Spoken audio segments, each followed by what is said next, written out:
We are making progress, and we're continuing to staff up so that we can increase the pace of that progress. We hope that more Oregonians are feeling relief, although we know that many are still waiting for their benefits, and that's why we're so focused on continuing our efforts to more quickly get everybody all of their benefits. Before giving an update on where we are with the unemployment insurance and PUA claims, I first want to address some recent federal and state legislative and related activity.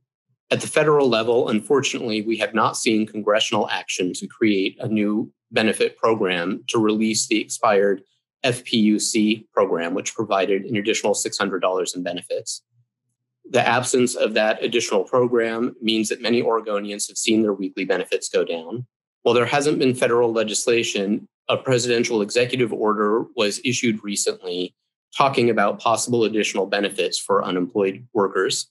There are still a huge number of uncertainties about the program that was discussed in that executive order. Well, we've received some early guidance from FEMA and the U.S. Department of Labor. It is very preliminary and certainly not the level of guidance needed to fully understand what the program would do. There are still a number of very big unanswered questions. Among those, who pays for the cost of implementing and administering the program?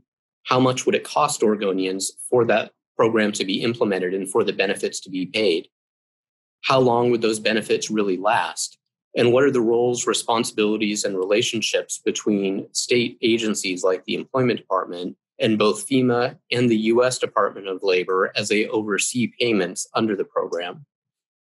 There's a lot of uncertainty. We're looking at this very seriously and trying to get as much information as we can so that we know what this could mean for Oregonians. At this point, unfortunately, the picture is still pretty incomplete.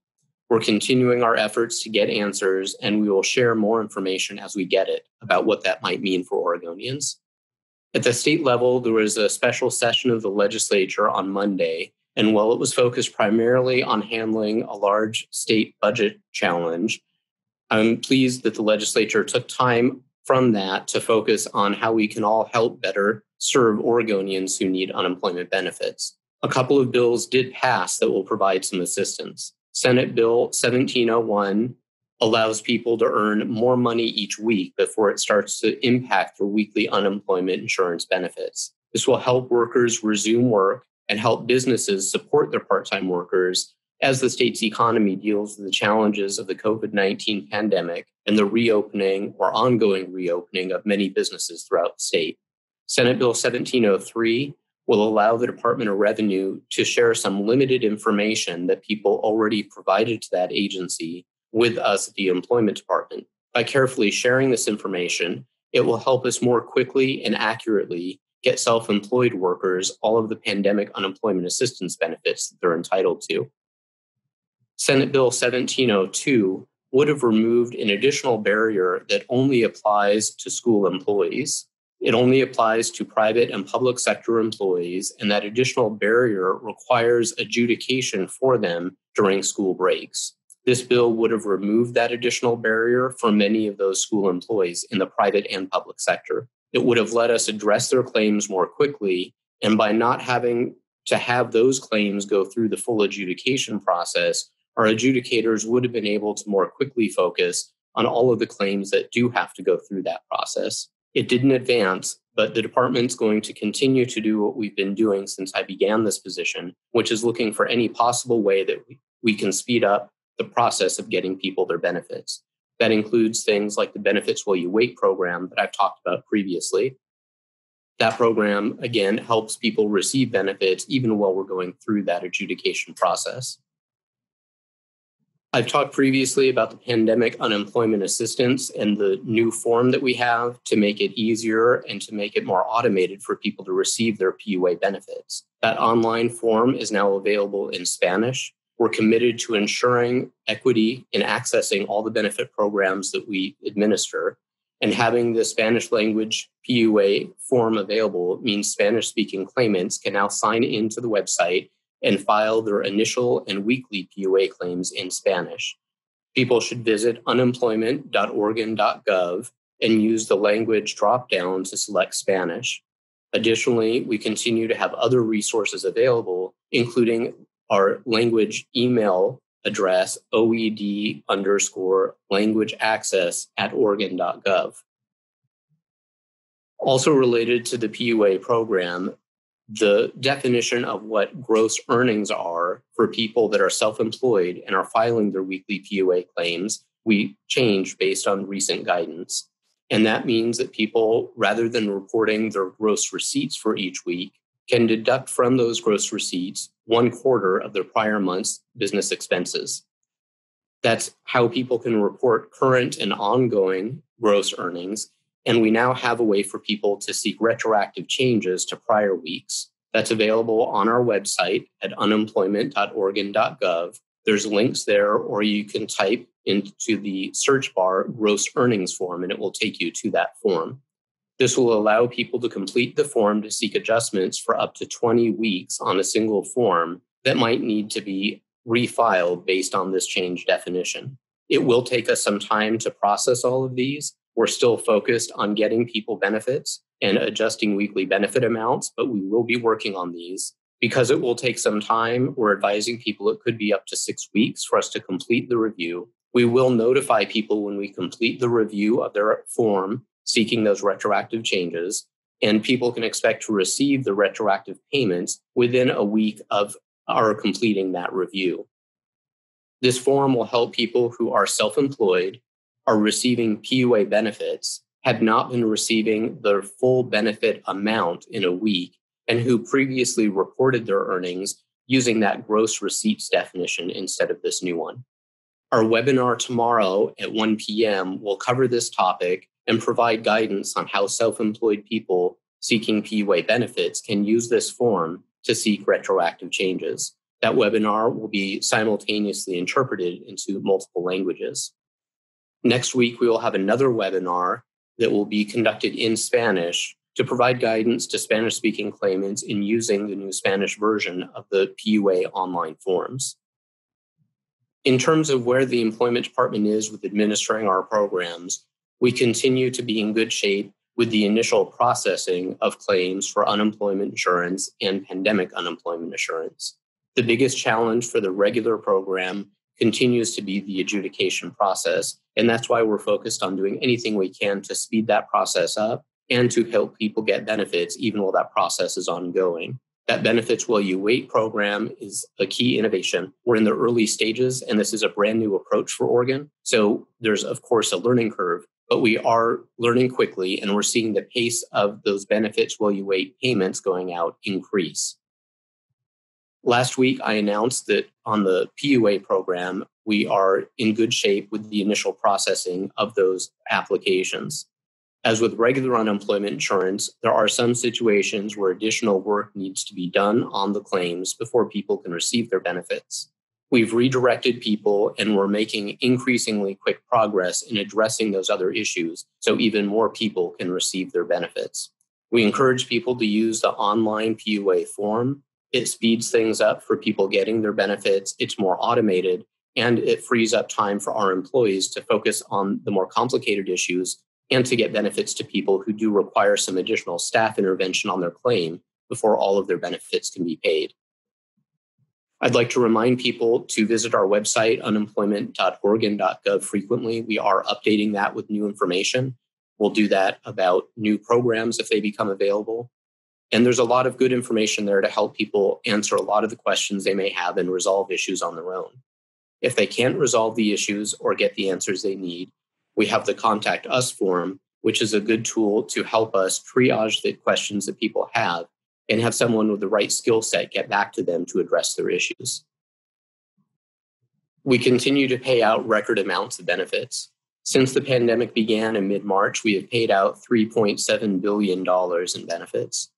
If you look at this as though it were payroll for a business, this is a larger payroll than every other industry in the state of Oregon and is larger than all but two broad industry sectors, manufacturing and healthcare and social assistance. This means that the benefits that the Employment Department has paid out are more than all of the payroll in the state, for instance, for professional and technical services, or by the construction industry, or by retail trade. A big part of that is the regular unemployment insurance program, where between March 15th and August 8th, we've received over 543,000 claims. For comparison, last year during that same time period, we had about 59,000 claims.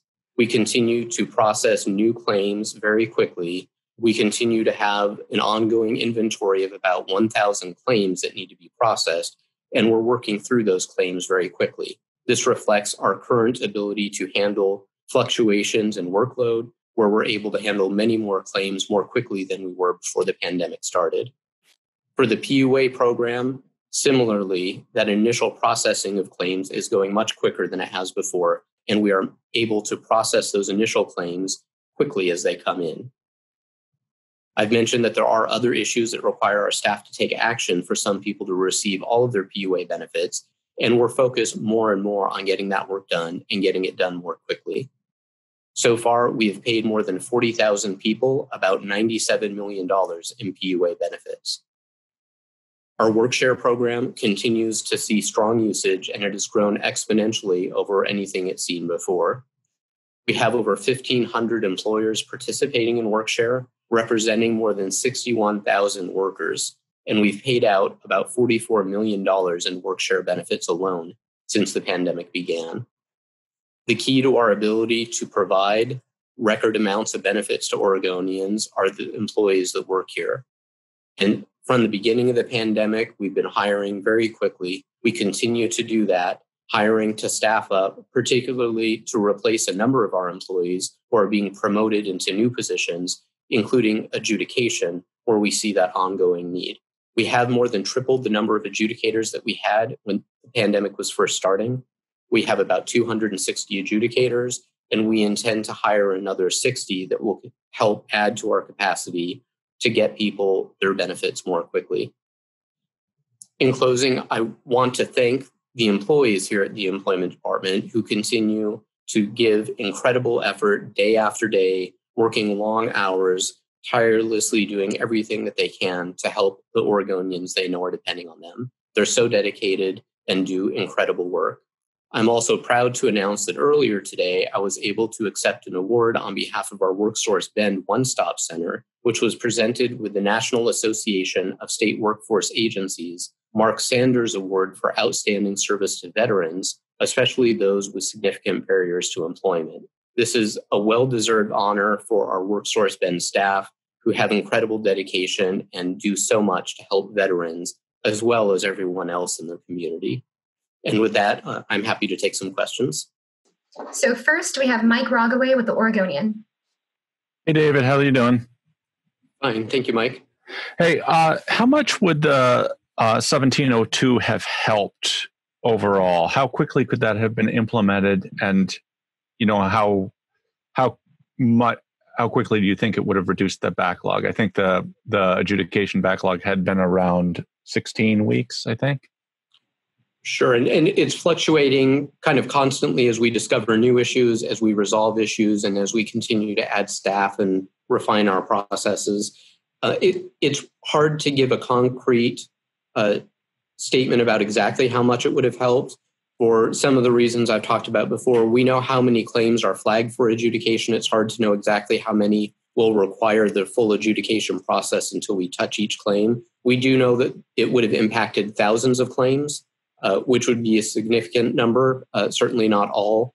And what it would have done would have helped us get those individuals paid more quickly, and then also freed up time for the adjudicators to focus on the remaining claims. So there still would have been too long of a wait for the adjudication process. So this would not have been kind of a silver bullet to address everything, but it would have been something that could have provided some assistance. And we're focused on continuing to find more ways that can do that, the benefits while you wait, and looking at other process changes and other resource adjustments that we can make to get people benefits more quickly. Thanks. And for my follow-up, when you, Hillary, and I talked at the end of last month, we asked you if there were anything lawmakers could do to improve the process. And you said at the time, if there were a legislative proposal, you would have made it. A couple of weeks later, we had 3 bills. Can you give me some clarity on where those came from, that you didn't see them at the end of July but they were. It's 1702 is quite the political football right now. I'm wondering where it materialized from that people suddenly thought this was so important. Well, I think there's been a recognition that getting people their benefits as quickly as possible is important for months since the beginning of the pandemic. And there's been a lot of focus. Certainly, that's what our entire agency is focused on, and a lot of legislators are focused on that as well. I think as we go through the pandemic, as we get one large body of work done and remove that from being a barrier to people getting benefits, for instance, as we get the initial processing done, which was a huge initial barrier to hundreds of thousands of people getting benefits, we discover what those other barriers are, and we continue to look for ways to find them. We've been constantly coming up with possible ideas. Some of them take a little bit of vetting to determine whether they're going to be helpful and whether they'd be feasible or not. Others are more complicated. So it's something that we've been looking at constantly. We're continuing to look at constantly. Frankly, the biggest assistance would be if there were some federal legislative changes that could remove some of the procedural requirements from unemployment insurance. But certainly absent that, we're continuing to look for what might be able to be done at the state level or just administratively with rulemaking or without that with process changes. Thank you. Okay, next is Lindsay Nadrich with COIN. Thank you. I kind of want to follow up on what he had asked. Oregon or Senate Republicans had said the bill would have prioritized public employees to jump the unemployment line over other Oregonians that have been waiting for help for months.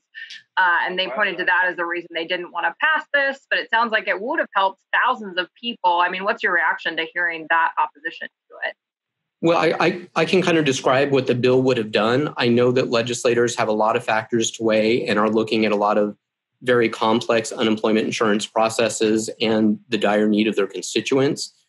The bill, if we had been able to do it, would have allowed us to take private and public school employees, and it's not all of them. It's the people that weren't doing teaching, research, or administrative work. And it would have allowed us to, as we came to their claims, not have to adjudicate them and resolve those right away. So it certainly would have helped them, and it would have been thousands of people that we would have been able to get their claims handled more quickly, as I mentioned, and then focus the adjudicators on other work. But we kind of haven't missed a step. We're continuing to look under all the rocks to see what other changes we can make to improve the processes. And we do think that we're kind of getting into our groove of finding new processes and making new improvements. And then if I could ask a follow-up. So I did talk to a teacher today who was stuck in that adjudication process. I know this bill wouldn't have directly helped her. But what can you say for people, these school employees that are stuck in this long process, 16 weeks? I mean, are you going to try to bring something up if a third special session is called, or is there any relief coming for them at all? Well, for everyone, again, we're looking for anything that we can do. It's kind of premature to speculate about if and when another special session might happen. We're certainly open to working with legislators on any possibility to help get benefits to people. Depending on when the session happens, it could be more or less impactful. So specifically the issue with school employees centers around breaks between school terms and school years. So we typically see an increase of those issues every summer. As we get more and more of those claims handled, changing the law, of course, would have a lesser impact. But it's certainly something that we're open to talking about, any idea that might help us get benefits to people more quickly. In terms of what to say to those people, it's really the same challenge that we see for people in every industry, every type of work who are waiting for their benefits. We're focused on getting them their benefits as quickly as possible. We're trying to provide additional resources for people who have to wait, or for the many unfortunate people who don't qualify for any of the programs that we administer. The Benefits While You Wait program will help. It will let us get some people their benefits quicker. And even if they're not able to directly receive their benefits more quickly, we're again going to reprioritize the adjudication work so that we are working on claims for people who aren't receiving benefits while you wait, so that we're trying to get help to people overall as quickly as possible. Thank you. Next, we have Bill Poehler with the Statesman Journal. Yeah, hey David. As far as the executive order from the president, do we have any timeline on that at this point, or is it still so far out just because of the lack of clarity about it when that could take place? We really don't have a definite date. We've talked previously, and I think just about every other state has, about how any new program, depending on how it's structured, could take from just a few weeks up to many months to implement. And we don't have the information needed to know where on the spectrum this is. We received some guidance yesterday from FEMA and the U.S. Department of Labor, but it's very preliminary guidance. For context, we're still receiving new guidance. We received some today on CARES Act programs, and we've already received many, many pages, lots of details about how those programs work. We really have just the initial broad strokes, and there's still those big unanswered questions. So without knowing that, we can't really say how long it would take us to implement the program till the program itself is defined a little bit more. Well, that's interesting. So I'm also kind of curious about the upgrade, the computer upgrades that the department is going to make eventually. Do we have any idea how that's going, if that's even on the table anymore? Oh, certainly. We have not stopped that work. We have part of the agency that is dedicated to the modernization effort.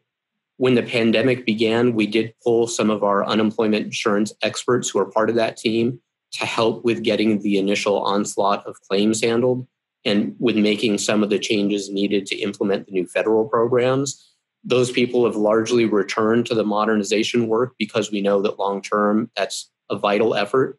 We're continuing to do work, and that is still a focus. It is a major, important focus of the agency. It's not the one with the most immediate impact, but long-term, it is vital to how we'll be serving Oregonians. Great, thank you. Up next, Tom Cusack with Oregon Housing Blog. Thanks. I've got a couple questions related to SB 1701. I was looking at the claimant handbook, and it says that you won't receive benefits if your gross earnings are higher than your weekly amount. Did the Senate Bill 1701 change that at all? No. It did not. And this is another of those areas. I think a couple of times I've had to apologize for getting into lots of technical details. This is one of those areas. There's a number of laws that apply to getting unemployment benefits.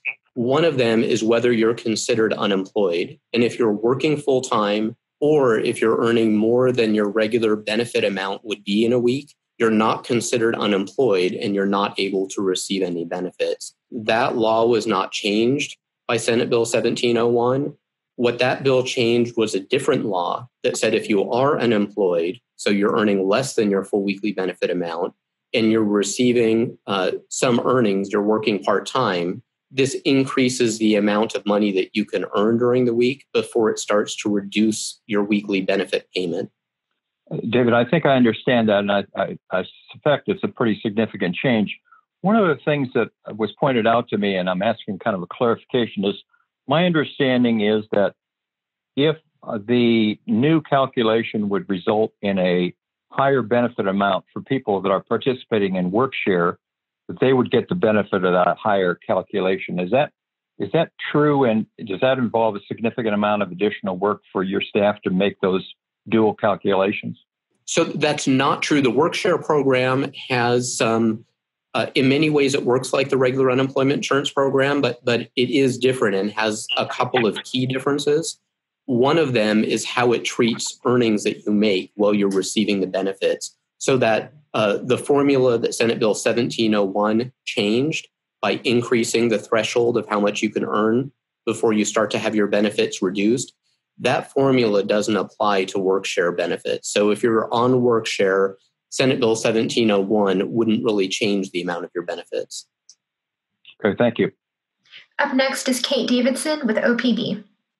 Hi, thanks for the question. So one question following up on President Trump's executive order, White House Economic Advisor Larry Kudlow said yesterday that, I think basically implying that if states already provided $100 a week in regular UI, which Oregon does anyway, that this would be a $300 benefit on top of that. So it wouldn't be a $400 benefit. Is that your understanding as well, that it's really a $300 supplemental payment we're talking about? That's a great question, Kate. And among those big questions, this is one of them. The guidance that we've received looks like it permits a state to either do a $300 plus up, as opposed to the $600 that was there before from the FPUC program, without the state having to contribute additional funds. It looks like it would permit a state to add another $100. But of course, that is not federal money. That's something that would presumably have to come out of the Unemployment Insurance Trust Fund or from other state revenues. So that's one of the many things that we're looking at and trying to understand what the impact would be.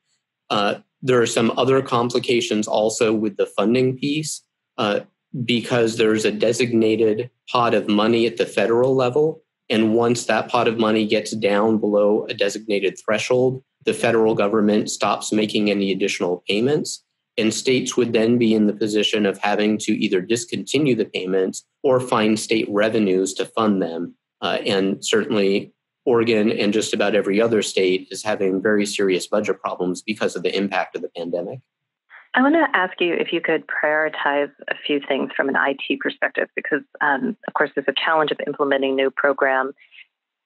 When you look at eliminating the waiting week, possibly implementing this new federal benefit and implementing the state law raising to $300, what a person can get in a week and still get full benefits, which of those from an IT resource perspective takes priority for the department? So I'm not ready to give you the final list here, because that's something that takes careful review by our IT experts who are doing the work, so that we understand as much as we can when making the decisions exactly how much work is required from which team and what the implications are, and also from our business areas and from throughout the agency.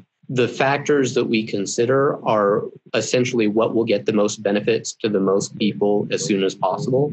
So I can talk broadly about what some of those factors are. The federal program is probably the easiest one to address because we know so little about it that we really don't know where that would fit in the prioritization. It would depend on how difficult it would be to implement. If it would take 5 months to implement the coding needed to create the program, then we would certainly tend to want to get other things that could provide a more immediate benefit to people done sooner. Between Senate Bill 1701 and removal of the waiting week, it looks like removing the waiting week would likely impact more people. So that certainly makes that a high priority. That's something that we're looking at closely, and we hope to be able to have a kind of a more formal, here's the sequencing. But when we've thought about this, and when I was asked some similar questions by the legislature, in general, it seems like paying people for the waiting week would be more benefit to more people. It's still figuring out how quickly we can get that done compared to the probably lesser benefit of Senate Bill 1701. Thank you. Next is Jamie Goldberg with the Oregonian. David, thanks for doing this. I just wanted some clarification on some of the numbers that you guys have put out each week with sort of your focus programs. When you look at last week, you announced that 70,000 backlog for PUA claims had been met. Those had been processed. It still says that only 36,000 of those have been paid. I think when you look at the regular UI, there's a similar situation where you see the number processed versus the number paid. There's a substantial difference. Is that because all of those other claims are in adjudication, or what is going on with the disconnect between paid and processed and paid? Sure, and it's not all the adjudication by any means. There are some similar factors for each. One, I'll talk about what some of the key drivers are for the differences in those numbers. When we talk about the number of claims that we receive, we do have individuals that have filed multiple claims. So, for instance, you sometimes have someone in the regular unemployment insurance world that will file a claim there. That claim expires and they end up filing a new claim. that's still one person being paid. So when we talk about people receiving benefits, that will always be a lower number than the number of claims because there's always some duplication. A bigger factor right now, particularly when you look at the PUA numbers, we know that there are tens of thousands of people that applied for PUA and they ultimately ended up being eligible for regular unemployment insurance benefits. So when we look at PUA claims processed, we would process their claim and tell them that they're not receiving PUA benefits. So they're not one of the, it is actually over 40,000 people now that are receiving PUA. They wouldn't be in that group because they're getting regular unemployment insurance benefits instead. We had a lot of people that filed under both programs. Most of the rest of the difference is a combination of either people whose claims are in adjudication. So we hope that as the Benefits While You Wait program picks up speed, we will get more and more of those people benefits even while they're pending in the adjudication. And then there are also other issues that can cause that difference. We talked, I think, much earlier in the pandemic about we had a much larger number than usual of people who filed regular unemployment claims. We have to process those claims, and they are actually eligible, and we're ready to pay them, but they haven't actually claimed weeks of benefits. And school teachers were a good example of that during the spring when the schools closed. And at first they assumed reasonably that they would not be getting paid, so they filed for benefits. And then at the time when they were getting their full pay, they ended up not filing for weeks of benefits. So there's a lot of different pieces to that difference between the number of claims that have been processed and the number of people that have received benefits. And then there's also the group of claims where there's other work that we need to do. Maybe somebody filed for a weekly PUA claim. They have filed those, but they didn't indicate on those weekly claims whether it was related to a COVID-19 reason. So we have to do some follow-up. That's typically much quicker than the adjudication process. And then just to follow up on that, while you were working through the PUA backlog, you had mentioned that there was, before the Google Doc came out, that there was some issues in keeping up with the weekly claims in terms of paying out those weekly claims for individuals whose claims had been processed. Does that have anything to do with continued some of those number differences, or is that something that the Google form has essentially fixed? The Google form has largely fixed it. It probably still accounts for a quickly dwindling number. The reason for that is we do still have some people that are continuing to file using the PDF or the fax version of the form. We're still processing those. It is much more labor intensive. We do have some claims where people have filed and all of their weekly claims were submitted using paper, fax, or the upload, something other than the new online form. And for those, if we haven't yet processed all those weekly claims, that would be another piece of that difference that you were asking about. Thank you. Next is Dick Hughes with the Hughesisms. Thank you very much. I am still have a couple questions on Senate Bill 1702. And just to clarify, to make sure I understand, did this proposal come from the governor's office, from your department, or from an outside source? So it was a governor's bill. It's something that our department worked with the governor on. We saw this as an opportunity to help with the adjudication process. So this was one option that was put forward. Then my related question is, legislators said that it would have, that 75% of the people it would have covered wind up getting benefits after they go through adjudication. So does that mean that 25%, if this bill had passed, that 25% of the people would have received benefits that they weren't entitled for? Let me give a little bit of context to those numbers. We actually shared some data that normally in non-pandemic times, when this group of school employees files for benefits during a break, and we have to go through this adjudication process. And this is a step that only applies to school employees, where we have to look at these break periods. During normal times, about 75% of those people end up receiving benefits and another 25% do not.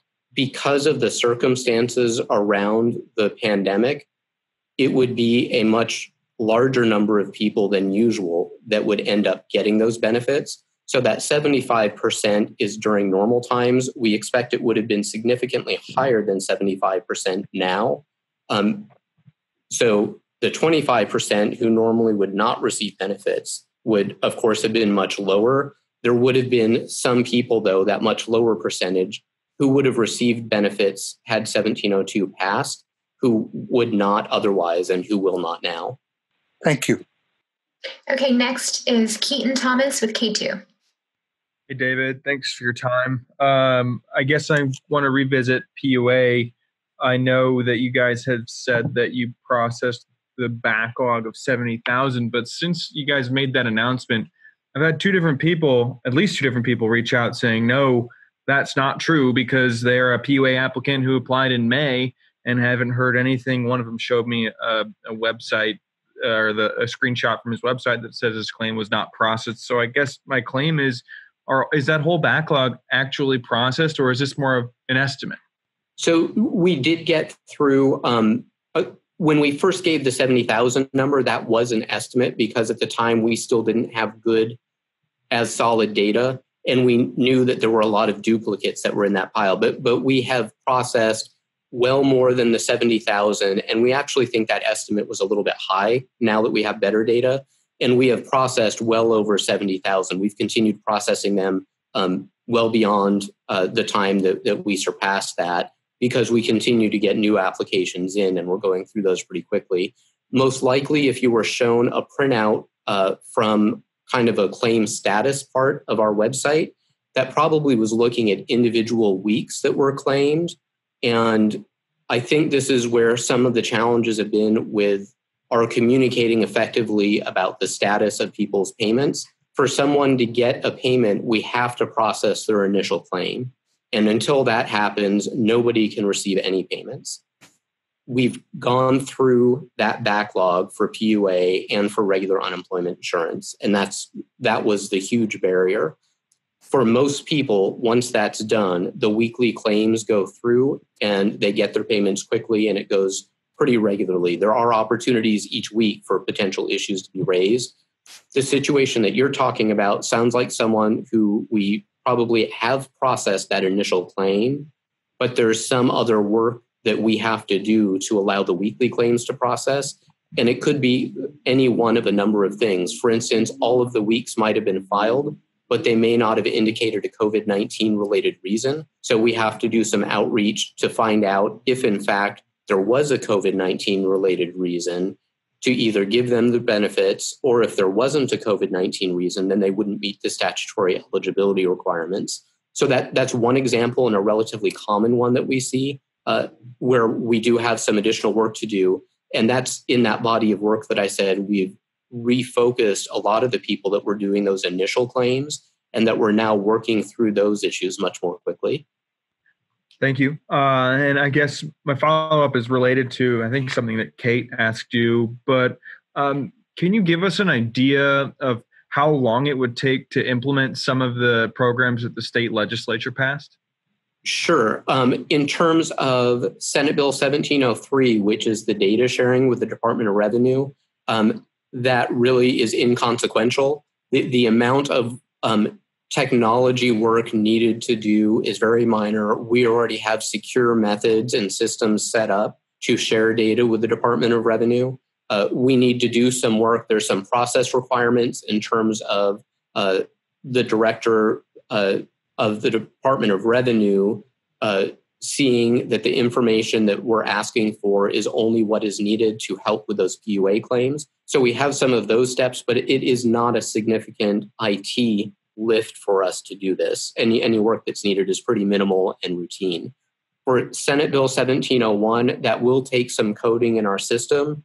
And our current estimate is that it would be about 290 hours of IT time. That's not one person. It's a team of people doing different parts of the work. So I don't have right now kind of the calendar time of what that will take.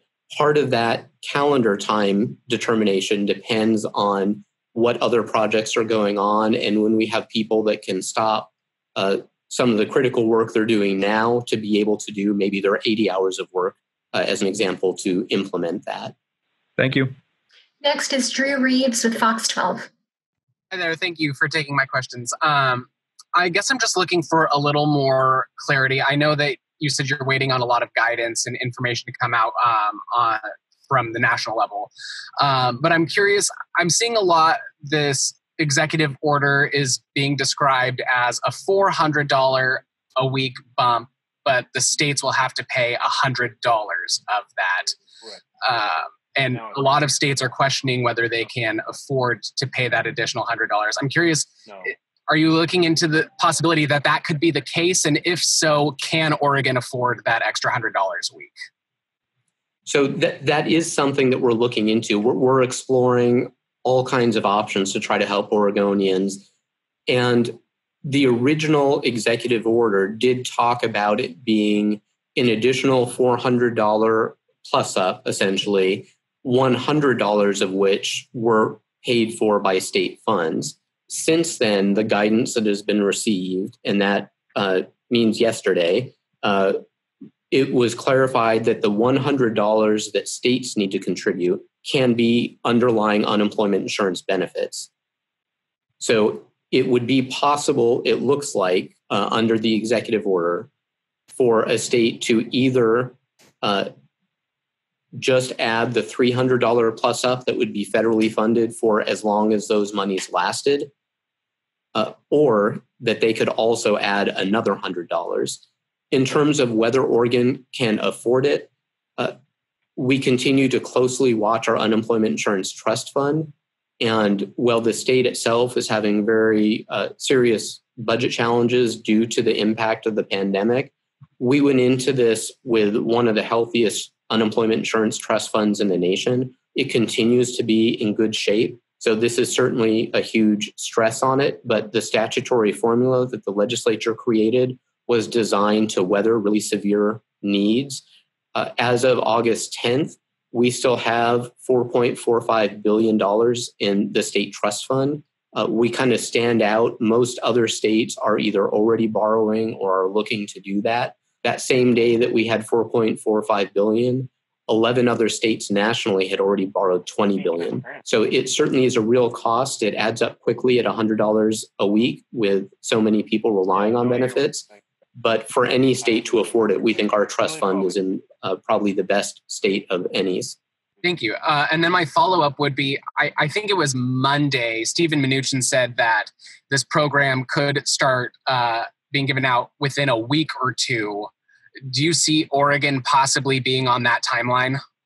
I don't. I'm not sure if he was talking about benefits actually being issued to people or the federal government being able to have the guidance needed to know what the program actually will be.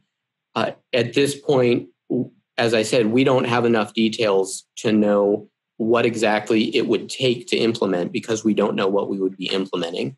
There are so many unknowns, and one of the things that we need to understand is the potential risks to Oregon taxpayers.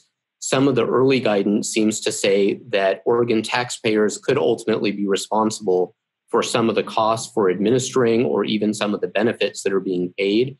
So that certainly has to be clear. And we're also concerned that if we focus on trying to stand this program up before we know exactly what the details are, if Congress does pass something that is also retroactive to the same date, there's potential for a lot of confusion and a lot of challenges implementing anything. The application process is actually through FEMA. That is open until September 10th, I believe. And the form was really just made available within the past day or two. So Oregon will not be able to start making payments under a program like this within a week. And I frankly doubt that any state would be able to do that. Thank you. Next is Angelina Dixon with KVAL. Angelina Dixon with KVAL. Are you on the line still? Okay, we can try Angelina again. Next, let's go to Eden Dawn with Portland Monthly. Is Eden on the line? Okay, next is Amanda Rose with KOBI. It doesn't look like Amanda's here either. Well, those were all of our RSVPs from the media. It looks like Jamie Goldberg has a raised hand. Jamie, if you have another question, you want to go ahead? Or if that was old? Sorry, that was old. Apologies. Okay, great. I have another question, if that's okay. This is Lindsay with Coin. Sure. Can you just explain, so the benefits while you wait, it says it's not available to people who's having their claim reviewed because of past or current schoolwork experience. Why is that? Sure. So those special laws that we've been talking about that only apply to school employees, the guidance that came out for the pandemic unemployment assistance said that if you're not getting regular unemployment insurance because of those special school employee laws, then you are not eligible to get PUA benefits. And the core of what we're doing with the benefits while you wait is really finding the large group of people whose claims that need adjudication, who we know at the end they're likely to get either regular unemployment or PUA benefits. There are certain issues that we're looking at that if we determine they're not eligible for regular unemployment benefits, they wouldn't be able to receive PUA benefits either. And that is one of those examples. And because of that, we can't really pay them benefits before we do that adjudication process. And then you may have mentioned, but is it still tens of thousands of people you think stuck in the adjudication process? I know you said you didn't have an exact number, but can you ballpark it maybe? Right. We do still think it's that number. One of the things that we're doing is we're trying to get the Benefits While You Wait program going as quickly as possible. So frankly, we won't be reducing that number as quickly, but that's because we'll be focused on getting benefits out to a lot of the people while they're still in that number. It is still tens of thousands, and it will probably remain there for some time. Even though the number of people who are going without benefits should decrease pretty quickly. Okay, and this is my last question, I promise. I know someone asked this earlier, but like when you look at the dashboard, the regular claims that need to be processed, that number seems to hover around like 1,014. I think last time I checked it was like 1,018. What is that group? Is that like new claims, or is that the same 1,000 people that have kind of been stuck there for weeks now? No, those are new claims coming in. When I checked last, to give a little context, early on in the pandemic, we were talking about how we hadn't been able to process all the claims, and that was the huge backlog. And there was a fair amount of discussion about how some of them were much more complicated claims. They involved people that had worked in multiple states, and that those just took longer. When we look at the oldest claim that we have, including those complex ones for the regular unemployment program, the oldest one that we have is from late July.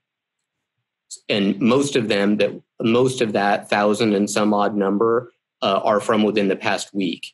So we're processing the claims very quickly. It's just that we get new claims filed every day. The fact that it's staying at that number while we're getting so much of the other work done reflects the additional staffing that we've done and the process changes to where we're able to get through more of those initial claims really quickly, even as we're getting a lot of that other essential work done more quickly.